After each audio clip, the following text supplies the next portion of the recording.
Thank you, Aura, for sponsoring this video. Have you ever been a victim of a data breach? Does it annoy you that these companies never get punished for being so careless with our data? Does it make you mad that the government can ban TikTok but won't protect our privacy and data from American companies? It's on us to protect ourselves. That's why I use Aura, today's sponsor. Aura keeps me safe online by doing all the hard work for me. They will identify data brokers who are selling my information and submit opt-out requests on my behalf. Give Aura a few weeks and you'll stop seeing your information on these sites when you search yourself, which will lead to less spam. Aura will also continuously monitor the dark web and alert me if they find my personal information exposed. They're going to let me know fast if anyone tries to use this information to access my credit or bank accounts. Plus, they give me up to $5 million in identity theft insurance should the worst case scenario happen. The Aura app also has a VPN with 100 plus virtual locations. Does your current VPN have all these other features too? You can go to my link at aura.com/KrystlynCrime to try a 14-day free trial. That will be enough time for Aura to find out if any of your personal data is exposed. Thanks again to Aura for sponsoring this video.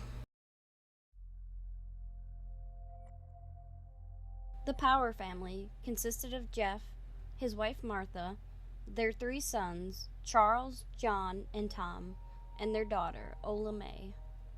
Originally from Texas, they relocated to Arizona Territory in 1909, settling in Lower Rattlesnake Canyon, south of Klondike.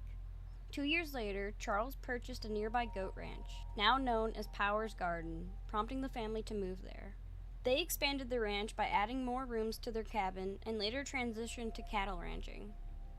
Life on the frontier was harsh and sometimes dangerous, requiring the Power brothers to seek work at neighboring ranches and mines. In 1897, tragedy struck when Martha Power was killed in a roof collapse in Gila, New Mexico. By 1917, the family had sold the cattle ranch, and Charles had moved to New Mexico. That same year, Jeff Power acquired Perry Tucker's 1/4 interest in the Abandoned Claims, an old gold mine near Keelberg Canyon, now known as Power's Mine. Hard-working and determined, the Power family, along with a friend named Tom Sisson, built a 25-mile wagon road through some of the roughest terrain imaginable. The road stretched from the Happy Ranch, north of Klondike, on the Aravaipa Creek, running southward before descending Powers Hill into Rattlesnake Canyon, and finally reaching the Abandoned Claims in Keelberg Canyon. With a cabin in place and control of 3/4 of the mine, they purchased a second-hand stamp mill. On December 6, 1917, tragedy struck again when 22-year-old Ola Mae Power died under mysterious circumstances. The county coroner listed her cause of death as unknown, fueling speculation that remains unresolved to this day. Soon after, the Powers moved to a cabin overlooking the entrance to their mine. By then, the United States had entered World War I, and the draft was in effect. All able-bodied men were required to register. According to the Power brothers, they attempted to do so, but were told they were not needed.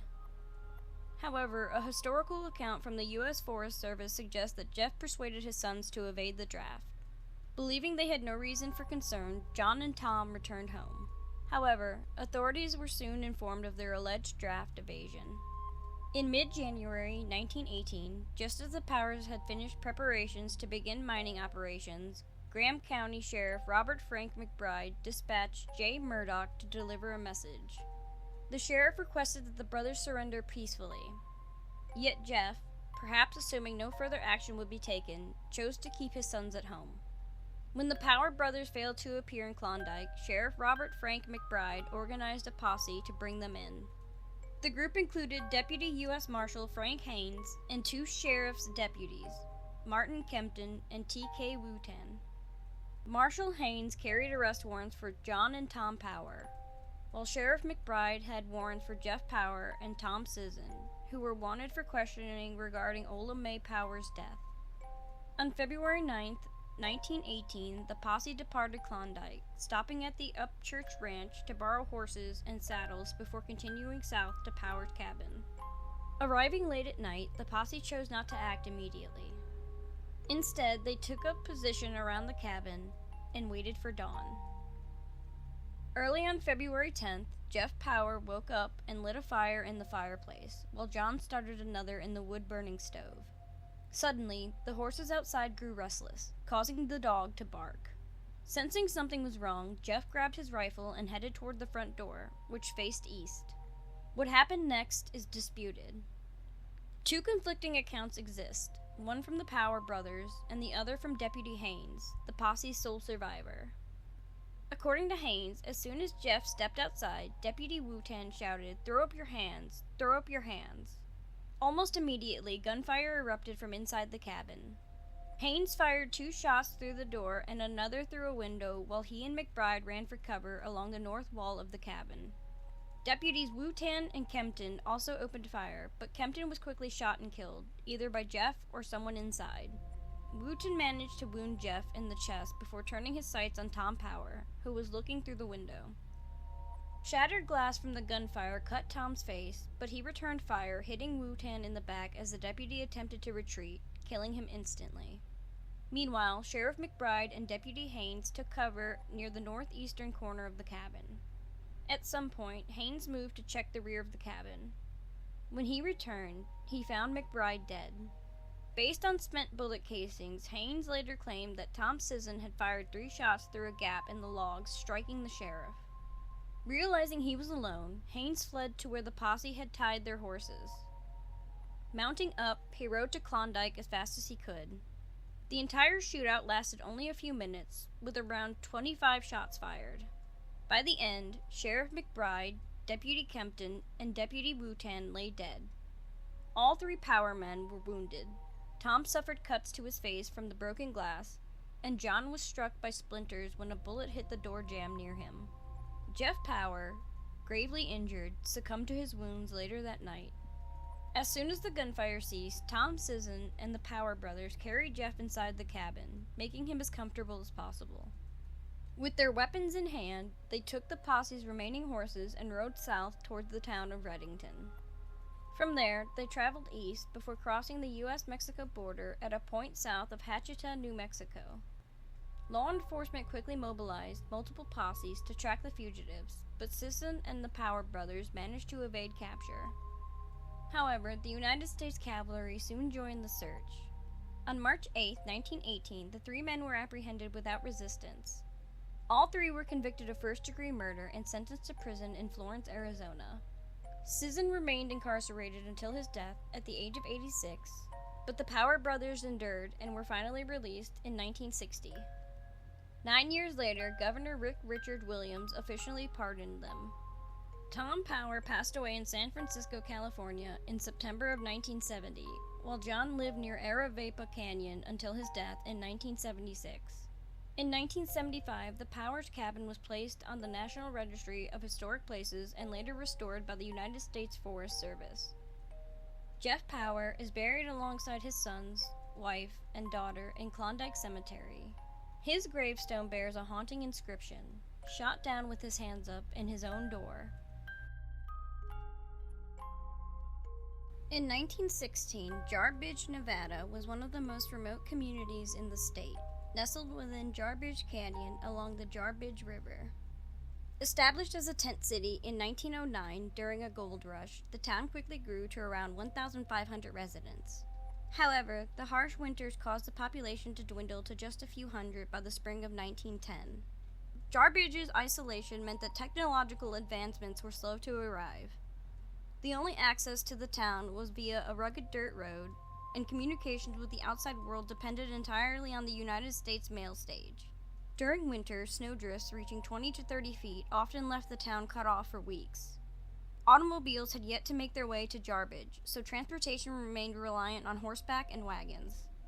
The nearest railroad connection was in Rogerson, Idaho, making wagon driver Fred Searcy responsible for delivering mail and company payrolls to the town's miners.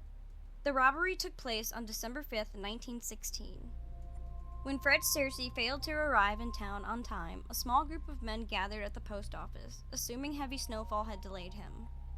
As time passed, with no sign of Searcy, Postmaster Scott Fleming asked Frank Leonard to ride up to Crippen Grade, a steep 2,000-foot descent leading into the canyon and town.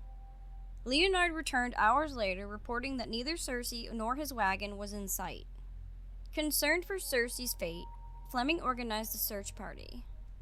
Before setting out, he called Rose Dexter, who lived about half a mile north of Jarbidge, along the grade. According to Ken Weinman, Dexter recalled seeing the stage pass her home earlier that day. She waved to the driver, noting that he was huddled up on his seat with his collar pulled up over his face, likely shielding himself from the blinding snow. The search party located the missing mail wagon less than a quarter mile from town, pulled off the road and concealed behind a patch of willows. Cersei's body was slumped in the seat, nearly buried in snow. One unopened mail pouch remained, but the second pouch, containing $4,000, was missing. At first, the searchers suspected Cersei had frozen to death. However, closer inspection revealed he had been shot in the head, at close range, with powder burns on his hair and scalp confirming the fatal gunshot. With the storm intensifying, the search party postponed further investigation until the next day. When they returned, they attempted to reconstruct the crime. Based on the evidence, Weinman suggested that the attacker had hidden in the roadside sagebrush, ambushed Cersei, and taken control of the wagon. However, Nevada State Archivist Guy Rocha later stated that Ben Cole confessed to the murder, claiming he killed Cersei after a dispute over dividing the stolen money, allegedly implying Cersei was involved in the plot. During a further search of the area, investigators discovered both human and dog tracks in the snow. The tracks led to the riverbank, where a blood-stained shirt was found. A stray dog that had been following the group unexpectedly dug up a missing mail pouch, its bottom cut open and the $4,000 in cash and gold coins gone. While the discovery seemed like a breakthrough, suspicion arose when the searchers realized the tracks they had been following matched the stray dog's footprints. Comparing the prints confirmed the match, leading to suspect the dog had followed its owner, Ben Cole, through the storm, inadvertently helping reveal his involvement in the crime. Cole and his associates, Ed Beck and William McGraw, were arrested without resistance at their cabin, where authorities discovered a .44 caliber ivory-handled revolver. Despite the evidence against him, Cole insisted on his innocence, claiming he had spent the night at the Jarbidge Saloon. Although witnesses confirmed seeing him there, they couldn't specify the time, leaving the possibility that he could have left, committed the crime, and returned unnoticed. A background check revealed Cole had an extensive criminal record, including a 4-month jail sentence in Marysville, California, for petty larceny in 1903, time in Oregon State Penitentiary for horse theft, and a recent arrest in Jarbidge for trespassing. He had also been out on a $400 bond at the time of the murder. The trial took place at the Elko County Courthouse with District Judge Errol J. L. Tabor presiding and District Attorney Edward P. Carville leading the prosecution. While much of the evidence against Cole was circumstantial, forensic experts from California linked a bloody palm print on an envelope to him, sealing his fate. Judge Tabor sentenced Cole to death and allowed him to choose his method of execution. He selected a firing squad, but the Nevada Board of Pardons later commuted his sentence to life in prison. Beck also received a life sentence, while McGraw turned state's evidence. In October of 1917, all three were transferred to the Nevada State Prison. Cole remained incarcerated for nearly 28 years before being released on May 16, 1945. At the time, he held the record for serving the longest prison sentence in Nevada's history. Despite repeated offers for a reduced sentence in exchange for revealing the location of the missing $4,000, he never admitted to the crime or the existence of any hidden money. Beck was paroled years earlier on November 24, 1923. Today, Jarbidge remains a remote town with fewer than 100 residents. Many historic buildings from the time of the robbery still stand, including the jail where Cole was once held.